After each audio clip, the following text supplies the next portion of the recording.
Well, stress is basically when the body produces a lot of adrenaline and we start being unable to cope with what's going on around us. It's a condition which we all suffer from, and sometimes it creeps up on you and you don't really know you're under stress until suddenly you become ill, or you take time off work, or you suddenly have a holiday and think, what am I doing with my life? Why am I running my life in this way? So stress can be perceived in lots of different ways. What I wanted to say is that when we're stressful, it doesn't mean that we're not a good person or that we can't cope with life. It just means we need to take time out and reevaluate who we are and what we're doing. It's become quite a trendy thing to suffer from, hasn't it, stress? You know, I'm going back to the 80s with the yuppie flu and all of that kind of thing. But as you mentioned there, it's a real condition that affects people in all sorts of ways. It certainly does. I think a lot of us have a lot of stress in our lives. Things have got a lot busier. It's almost like everything's sped up and we're desperately trying to keep up, and we're still trying to control our lives and cope with everything that's going on. And I think a lot of pressure is put on us to be perceived as coping and to be able to juggle everything. And the reality is that we can't. We're just human. Now, explain the anger side of things. Does that go hand in hand with stress, or are they two different issues? I think sometimes they run alongside, sometimes they're very, very different. I think a person normally doesn't think that they're an angry person until something actually happens, until suddenly they experience some road rage, or suddenly they're aware that their behaviour is changing at home. They're starting to shout at their children in a way that they didn't used to. They're finding that they don't listen as much, and the way they express themselves is through an outburst. And also anger can be healthy as well. It helps us stay on the ball sometimes. It helps motivate us. So there's always two sides to everything. That can be said of stress as well. We need a certain amount of stress, don't we, to make us get out of bed in the morning? Oh, we certainly do. Stress can motivate us. Stress can actually make us perform well sometimes. So you've got to look at it and say, when does it become unhealthy? And I suppose that's where I come in. I help people where their anger or their stress has become unhealthy in their lives and they want to do something about it. Their behaviour has become unacceptable, or the way they manage their life has become intolerable. So what do you do? How do you help them? Well, it varies from person to person because everyone's unique. On the first session when I see people, I basically get an outline of their history and look at their specific problems and how they got to where they are. And then if they decide to continue, I would normally see them on a weekly basis for an hour a week, and we'd look at sometimes how their history has created patterns in their life that they just go on repeating. Sometimes it's about learning how to communicate better with their partner or with their family.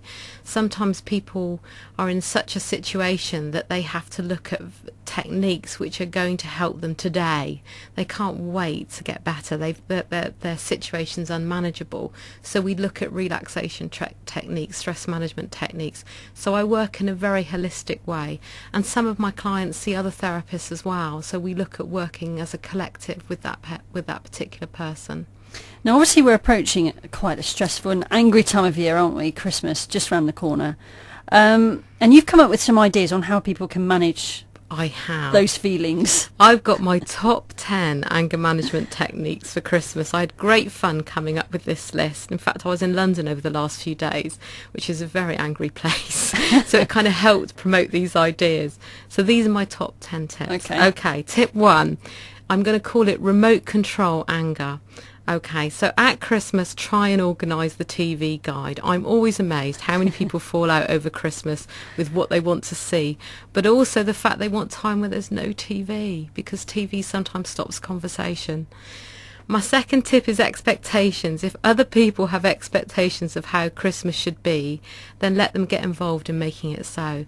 I think there is so much pressure on us to make the perfect Christmas, you know, what's shown in the magazines. And the thing is, everyone has their own perception of how they want it to be, and get those people involved. If they think they can do it better, invite them to do it better. My third one is preparation. Try and do as much prep as you can. Please don't leave things to the last minute. I think that's what creates a lot of stress. The other thing I was thinking about is loss and grief, because I think a lot of people have lost somebody over the year, and I think Christmas can be very stressful. And one of my thoughts is maybe light a candle for them. Maybe give someone a call who could be on their own. You know, it's very easy to put it off. It's very easy to think they don't want to hear from you or that they'll be upset. But I think it's good to remember people as well over that time. My fifth one is support. I think check out with one of your mates if you can give them a ring over Christmas. If you know that you're going to get a bit stressed, give them a call, let off steam so that your anger won't get out of control. My next is opinions.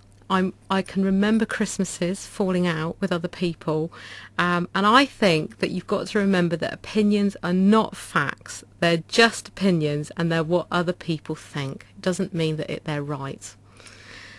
Don't take things personally. Remember, what others say is about their reality. It's right for them. Doesn't necessarily mean it's right for you.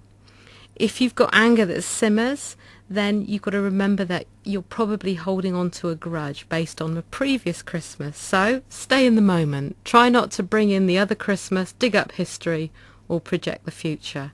And my last two is alcohol. If you're someone who has a problem controlling yourself after you've been drinking, and that will lead to loss of control, then please check out your anger, your alcohol levels, try and keep them down. And getting it right. If things are not going to plan, remember, you do have another 364 days in the year. It's just another day, if that helps. Fantastic advice. I could relate to a lot of them. And I think, like you say, there's so much pressure to have it the perfect day. But obviously, as you mentioned there are hundreds of other days in the year to make the most of too. There are, and if you've forgotten what my top tips were, I've stuck them on the Newleaf website, which is www.newleaf.uk.com, and you can also read about the other therapist on there. Fantastic.